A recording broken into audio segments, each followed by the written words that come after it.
अस्सलाम वालेकुम students. M Hussain Urdu classes YouTube channel में मैं मुनव्वर हुसैन आप लोगों का एक बार फिर से इस्तकबाल करता हूँ, खैर मकदम करता हूँ। आज हम लोग जैक के ज़रिए जारी किया गया मॉडल क्वेश्चन में क्लास 10वीं का उर्दू सब्जेक्ट का सब्जेक्टिव क्वेश्चन आंसर देखेंगे। इसके पहले 30 ऑब्जेक्टिव क्वेश्चन के ऊपर बातचीत हो चुकी है, उसका क्वेश्चन आंसर आप लोगों को बताया जा चुका है। आज आप उससे आगे सब्जेक्टिव क्वेश्चन देखेंगे और साथ ही मेरे हाथ से लिखे गए जवाब भी देखते जाएंगे, ठीक है। इससे पहले कि आप एक एक करके सवाल और उसका जवाब देखें, मैं एक बात आप लोगों को बता दूं कि आने वाले 5 जनवरी से मैं उन स्टूडेंट्स के लिए जो प्रीवियस ईयर का मॉडल क्वेश्चन सोल्व करना चाहते हैं, कराना चाहते हैं, साथ ही कुछ इम्पोर्टेंट क्वेश्चन के ऊपर मेरे साथ डिस्कशन में शामिल होना चाहते हैं, वो मुझसे ऑनलाइन क्लास 5 जनवरी से कर सकते हैं। क्लास 10वीं और 12वीं का ऑनलाइन क्लास मेरे ज़रिए होगा। यह क्लास 5 जनवरी से लेकर के 31 जनवरी तक चलेगा, ठीक है। इसी तरह क्लास 9वीं और 11वीं का ऑनलाइन क्लास 5 फरवरी से लेकर के 28 फरवरी तक चलेगा। जो भी इंटरेस्टेड ख्वाहिशमंद स्टूडेंट्स ऑनलाइन क्लास करना चाहते हैं, वो मेरे ज़रिए एक गूगल लिंक जारी किया गया है। उस लिंक में अपना डिटेल बहुत ज़्यादा नहीं है, 4-5 जानकारी आप लोगों से मांगी गई है, वो भर करके आप उसे सबमिट कर देंगे। साथ ही आप लोगों को जो ऑनलाइन क्लास करना चाहते हैं 150 रुपया फ़ी एक ही बार जमा करना पड़ेगा। आप 150 रुपया फ़ी मेरे फ़ोनपे नंबर या व्हाट्सएप नंबर में भेज सकते हैं, और जैसे ही आप फ़ोनपे 150 रुपया करेंगे उसका स्क्रीनशॉट ले करके मुझे आप व्हाट्सएप कर देंगे।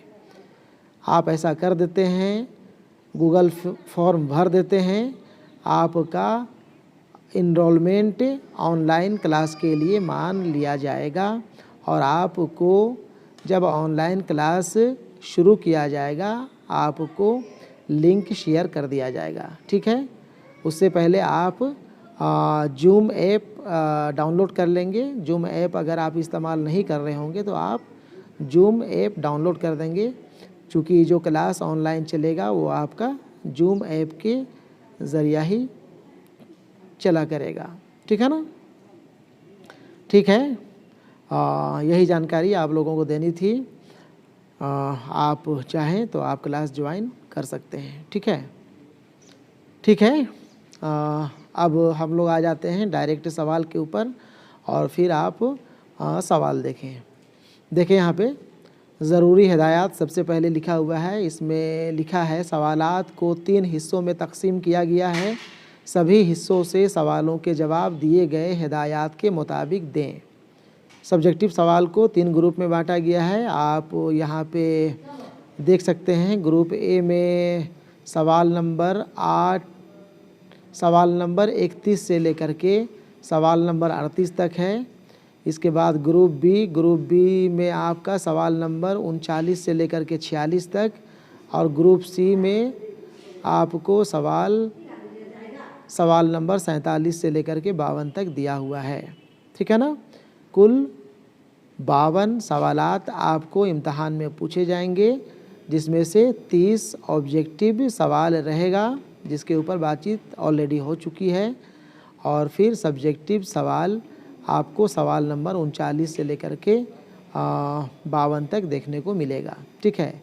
अब यहाँ पे हम लोग एक एक ग्रुप से हिदायत को पढ़ते हुए, इंस्ट्रक्शन को पढ़ते हुए जो यहाँ पे जितना सवाल का जवाब करने के लिए कहा गया है उसे हम लोग देखते जाएंगे, करते जाएंगे, ठीक है। ग्रुप ए मुंदरजा झेल 8 सवालों में से किसी 6 के जवाब दें। जवाब एक लफ्ज़ या एक जुमला में ही दें। ठीक है ना। यहाँ पे आपको सवाल नंबर 31 से लेकर के 38 तक कुल 8 सवालात हैं, जिसमें से आपको 6 करना है।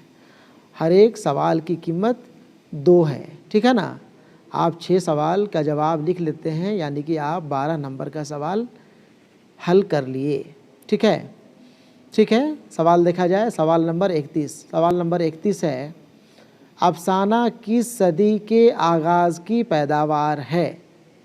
यहाँ पे सवाल कह रहा है कि अफसाना किस सदी के आगाज़ की पैदावार है, यानी कि अफसाने की शुरुआत कब हुई, किस सदी में हुई, किस सदी के शुरुआत में हुई। सही जवाब यहाँ पे देखें, सही जवाब हो जाएगा सवाल नंबर 31 का 20वीं सदी। ठीक है ना। अफसाना 20वीं सदी के आगाज़ की पैदावार है, यानी अफसाने की शुरुआत 20वीं सदी के शुरुआत में हुई। ठीक है। आगे देखा जाए। सवाल नंबर 32। सवाल नंबर 32 है, अंग्रेज़ों का चेहरा देख लेने पर उस्ताद मंगू की क्या हालत होती थी। जवाब देखें। यह सवाल आपका एक अफसाना आपको पढ़ना है, नया कानून, उसी से सवाल दिया है। आप यहाँ पे जवाब देखें। 32 का जवाब, अंग्रेज़ों का चेहरा देख लेने के बाद मंगू का जी मतलाने लगता था और उसे ऐसा लगता कि मेरा बस चले तो मैं इन्हें फ़ौरन अपने मुल्क से भगा दूँ। ठीक है ना। जवाब बस यहीं तक, यहाँ तक आप लिख देते हैं, आपको 2 में 2 मिल जाएगा। ठीक है। सवाल नंबर 33। सवाल नंबर 33 है, रजनी के कितने भाई बहन थे। रजनी के कितने भाई बहन थे। आप अगर अफसाना भीख पढ़े होंगे तो आपको इसका जवाब मालूम होना चाहिए। इसका जवाब हो जाएगा, रजनी के 5 भाई बहन थे। ठीक है ना। रजनी के कितने भाई बहन थे, 5 भाई बहन थे। रजनी को लेकर के कुल भाई बहनों की तादाद 6 थी, लेकिन यहाँ पे रजनी के अलावे 5 उसके और भाई बहन थे। ठीक है ना। ठीक है। सवाल नंबर 34 देखा जाए। सवाल नंबर 34 है, सर सैयद को बचपन में किसने पाला। नाम बताना है कि सर सैयद को बचपन में किसने पाला था। ठीक है ना। सर सैयद का बचपन मज़मून से यह सवाल दिया हुआ है। जवाब यहाँ पे देखें। 34 का जवाब, सर सैयद को बचपन में उनके घराने की कदीम खैरखा खादमा मिसमाता माँ बीबी ने पाला था। ठीक है ना। आप अगर इतना लंबा चौड़ा नहीं भी लिखना चाहें और सिर्फ नाम ही लिख दें, तब भी आपका जवाब सही माना जाएगा, आपको 2 में 2 नंबर मिल जाएगा। ठीक है। यहाँ पे थोड़ा तफसील से हम यहाँ पे लिख दिए हैं कि सर सैयद को बचपन में उनके घराने की कदीम खैरखा, यानी कि पुरानी चाहने वाली खैरखा खादमा नौकरानी मिसमाता माँ बीबी ने पाला था। ठीक है। ठीक है। सवाल नंबर 35 देखें। सवाल नंबर 35 है, राम सहाय मल और भागवती आपके निसाब में शामिल किस ड्रामे के किरदार हैं। यहाँ पे 2 किरदार के नाम दिए हुए हैं, आपको बताना है कि ये दोनों किरदार किस ड्रामे के किरदार हैं। ड्रामा भी यहाँ पे लिख दिया गया है, आपका सवाल को आसान कर दिया गया है। ठीक है ना। तो ड्रामा आपको सिर्फ़ और सिर्फ एक ही पढ़ना है। आपके निसाब में नवाए उर्दू में सिर्फ़ एक ही ड्रामा है और वो ड्रामा है आजमाइश। सही जवाब हो जाएगा ड्रामा आजमाइश। ठीक है ना। आगे देखें। सवाल नंबर 36। सवाल नंबर 36 है, गांधी जी का रफ़ीक यानी दोस्त असल में किसका दोस्त था। गांधी जी का रफ़ीक दोस्त असल में किसका दोस्त था। ये सवाल किससे आया है मालूम है। ये सवाल आया है आपका चोरी और उसका कफ़ारा से। ठीक है ना। चोरी और उसका कफ़ारा में गांधी जी की आप बीती दी हुई है। यहाँ पे जवाब देखें। सवाल नंबर 36 का, सवाल नंबर 36 का जवाब हो जाएगा, गांधी जी का रफ़ीक दोस्त असल में उनके मंझले भाई का दोस्त था। ठीक है ना। गांधी जी का जो रफ़ीक था वो असल में उनके मंझले भाई का दोस्त था। ठीक है। ठीक है, आगे देखें सवाल नंबर 36। सवाल नंबर 36 है गांधी जी का, ये हो गया 36 नंबर हो गया। 37 देखें, सवाल नंबर 37, मुहावरा आँख बिछाना का क्या मानी है? सिर्फ आपको मानी बताना है, जुमले बना करके मानी बताने की ज़रूरत नहीं है, सिर्फ आप मानी लिख देते हैं, आपका जवाब सही हो जाएगा। मुहावरा है आँख बिछाना, इसका मानी क्या होता है? जवाब देख लें सवाल नंबर 37 का। आँख बिछाना का मतलब होता है इज़्ज़त देना, ठीक है ना। इसके बाद सवाल नंबर 38। सवाल नंबर 38 है लफ्ज़ हंसना की जिद, जिद मतलब उल्टा क्या है? विपरीतार्थक शब्द कहते हैं ना हिंदी में हम लोग। यहाँ पे जिद यानी उल्टा बताना है। हंसना की जिद बहुत आसान है, हंसना की जिद सभी आप स्टूडेंट्स को मालूम होना चाहिए। हंसना रोना, ठीक है ना, तो हंसना की जिद हो जाएगा यहाँ पे रोना, ठीक है ना। सवाल नंबर 38 का जवाब रोना, ठीक है। इस तरह से आपका सवाल नंबर 38 तक यह मुकम्मल होता है। यह ग्रुप ए हमारा कंप्लीट होता है। अब आगे देखा जाए ग्रुप बी। ग्रुप बी देखें यहाँ पे, ग्रुप बी में है मुंदरजा झेल 8 सवालों में से किसी 6 सवालों का जवाब लगभग 50 लफ्ज़ों में दें, ठीक है ना। यहाँ भी आपको 8 सवाल पूछा गया है, 8 में से किसी 6 का जवाब देना है। और यहाँ पे हर एक सवाल की कीमत 3-3 है। 3 छक 18, यानी कि आपको ग्रुप बी से कुल 18 नंबर के सवालात पूछे जाएंगे। आप यहाँ पे 18 नंबर का सवाल बना सकते हैं, 18 में 18 हासिल कर सकते हैं, ठीक है। देखें यहाँ पे सवाल नंबर 39। सवाल नंबर 39 है इस्लाम के मुताबिक औरत को अपने माल और जायदाद पर किस तरह हक हासिल है और उसे विरासत में किस तरह वर्सा मिल सकता है, ठीक है ना। आप जब पढ़ेंगे औरतों के हुकूक मज़मून, उसमें आपको इस सवाल का जवाब मिलेगा। यहाँ पे जवाब देख लें सवाल नंबर 39 का। इस्लाम के मुताबिक औरत को अपने माल और जायदाद पर मर्द की तरह ही हक हासिल है। वो अपने माल से हर एक जायदाद ख़रीद सकती है और जो चाहे उसको बई कर सकती है। वो रिश्तेदारों और शौहर की जायदाद में से बतरतीब विरासत वर्सा पा सकती है, ठीक है ना। ठीक है, इस तरह से जवाब आप लिख सकते हैं। आप चाहें तो अपने से भी बना करके इस सवाल का जवाब लिख सकते हैं और ज़्यादा बेहतर वही जवाब माना जाता है जिसमें अपने जुमले इस्तेमाल किए गए हों, ठीक है। आगे देखा जाए सवाल नंबर 40। सवाल नंबर 40 है गज़ल में आम तौर पर कितने अशार होते हैं और गज़ल का पहला शेर क्या कहलाता है? जवाब देखें सवाल नंबर 40 का। गज़ल में आम तौर पर 5-7 अशार हो सकते हैं। गज़ल का पहला शेर मतला कहलाता है, ठीक है ना। गज़ल में आम तौर पर 5-7, आम तौर पे, हालांकि 5-7 से ज़्यादा भी अशार हो सकते हैं, कम भी हो सकते हैं, लेकिन आम तौर पे 5-7 अशार गज़ल में हुआ करते हैं। गज़ल का पहला शेर मतला कहलाता है, ठीक है। आगे देखें सवाल नंबर 40। सवाल नंबर 40 है, 40 हो गया। सवाल नंबर 41, दुनिया मेरी बला जाने महंगी है या सस्ती है, मौत मिले तो मुफ्त न लूँ, हस्ती की क्या हस्ती है। मुंदरजा बाला शेर की तशरीह करें, ठीक है ना। यहाँ पे शेर दिया हुआ है, इसकी तशरीह आपको करनी है। देखें यहाँ पे तशरीह मैं यहाँ पे किया हुआ हूँ, आप इसका जवाब देखें। सवाल नंबर 41, तशरीह दर्ज शेर फ़ानी बदायूनी की गज़ल का पहला शेर है।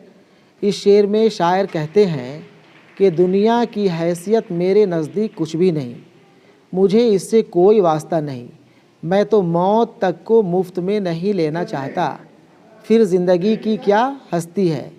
इस शेर में सन्नत तजनीस का इस्तेमाल हुआ है, ठीक है ना।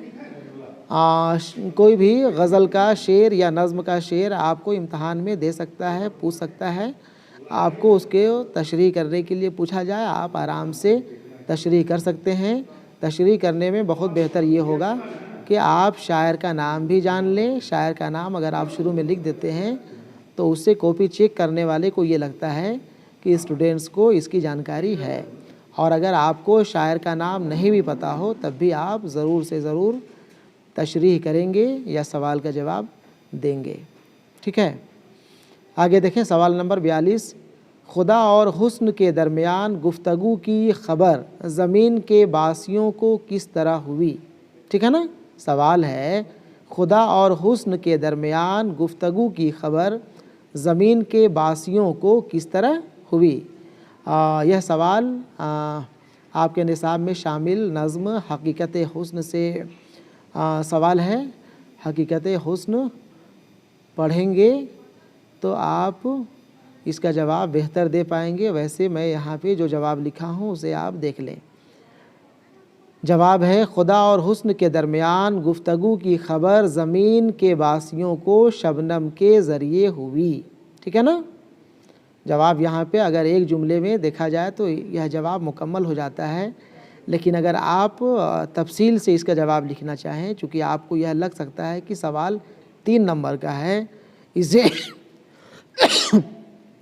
और लिखना चाहिए, तो आप इसे और तफसील से लिख सकते हैं। इसके आगे देखें हम क्या लिखे हुए हैं। सबसे पहले खुदा और हुस्न के दरमियान गुफ्तगू की ख़बर कमर ने सुनी, फिर यह ख़बर उसने तारे को सुनाई, तारे ने सेहर को, और फिर सेहर ने शबनम को सुनाई। ठीक है ना, इस तरह शबनम तक यह बात पहुंचती है। खुदा और हुस्न के दरमियान जो गुफ्तगू हुई होती रहती है। ठीक है, ठीक है, आगे देखा जाए सवाल नंबर 43। सवाल नंबर 43 है परदेश में वतन से आने वाले शख्स से शायर बेताब होकर क्या पूछता है, कुछ तस्करा करें। ठीक है ना, आपके निसाब में शामिल ओ देश से आने वाले बता नज़्म से यह सवाल दिया हुआ है। जवाब देखें सवाल नंबर 43 का जवाब देखें। सवाल नंबर 43 का जवाब है परदेश में वतन से आने वाले शख्स से शायर बेताब होकर पूछता है कि ओ देश से आने वाले बता अपने देश का क्या हाल है, वहाँ के लोग कैसे हैं, वहाँ के बाग बगीचे, गलियाँ, मंदिर, मस्जिद, पेड़ पौधे, तालाब, गोया के हर एक चीज़ के बारे में पूछता है। ठीक है ना, आगे देखें सवाल नंबर 44। सवाल नंबर 44 है आपकी किताब गुलज़ार उर्दू से आपके निसाब में शामिल अफसाना ICS में वहीद गांव पहुंचने से पहले क्या सोचता है। ठीक है ना, आपको मालूम होना चाहिए कि आपके निसाब में 2 किताबें शामिल हैं, गुलज़ार उर्दू और नवाए उर्दू। नवाए उर्दू ही अहम किताब है, लेकिन यहाँ पे सवाल आपको गुलज़ार उर्दू से दिया हुआ है। गुलज़ार उर्दू में कई अफसाने आप लोगों को पढ़ने हैं, जिसमें से एक अफसाना है ICS। यह सवाल ICS से ही है ना। यहाँ पे देखें जवाब क्या लिखा हुआ है।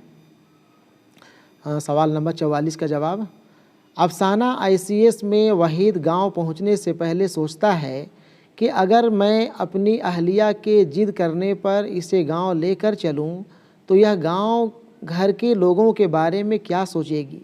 गांव के घर में रहने की जगह भी नहीं, मैं इसे कहाँ ठहराऊंगा, वहाँ इसके लिए कैसे इंतज़ाम होंगे।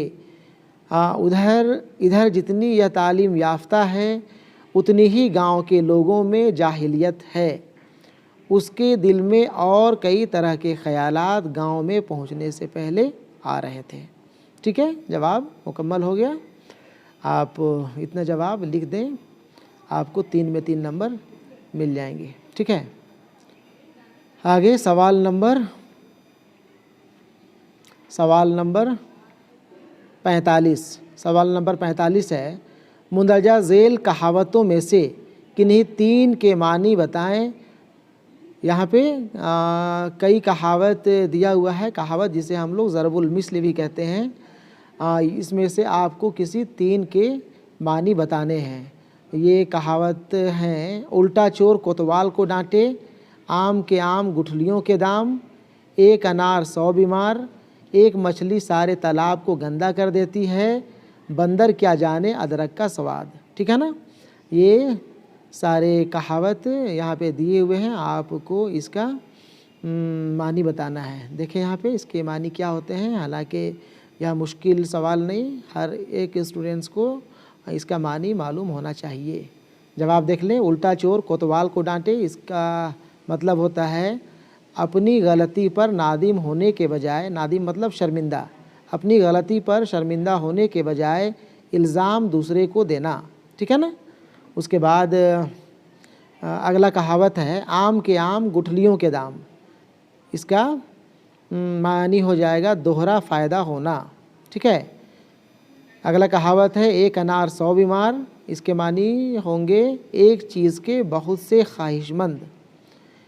इसके बाद कहावत है एक मछली सारे तालाब को गंदा कर देती है। इसका मानी होगा एक बुरा आदमी सबको बदनाम कर देता है। ठीक है ना। अगला कहावत बंदर क्या जाने अदरक का स्वाद। मानी होगा हर आदमी हर चीज़ की खूबी नहीं जानता। ठीक है। ठीक है। इस तरह से आप कहावत और उसके मानी देख लिए। अब अगला सवाल देखा जाए। अगला सवाल आपका है सवाल नंबर 46 ग्रुप बी से। बीमारी की छुट्टी के लिए अपने प्रिंसिपल के नाम एक दरख्वास्त लिखें। ठीक है ना। यहाँ पे दरख्वास्त आपको ग्रुप बी में 3 नंबर का पूछ दिया गया है।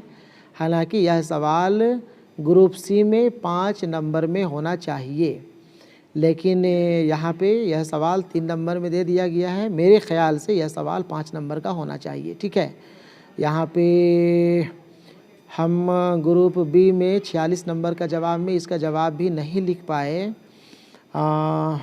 इंशाअल्लाह आपको अलग से दरख्वास्त ख़त खतूत लिखना वो बतला दिया जाएगा, क्योंकि हर हाल में आपको एक दरख्वास्त या ख़त इम्तहान में पूछा ही जाएगा। इसलिए ख़त या दरख्वास्त, ख़त या नहीं कहा जाए, ख़त और दरख्वास्त आपको अलग क्लास में बतला दिया जाएगा। इस सवाल का जवाब आपको अलग से स्पेशली क्लास लेकर के बताया जाएगा। ठीक है। ठीक है। इसके बाद फिर हम लोग देखेंगे अगले क्लास में group C long question answer. ठीक है। चलिए ठीक है। अल्लाह हाफिज़।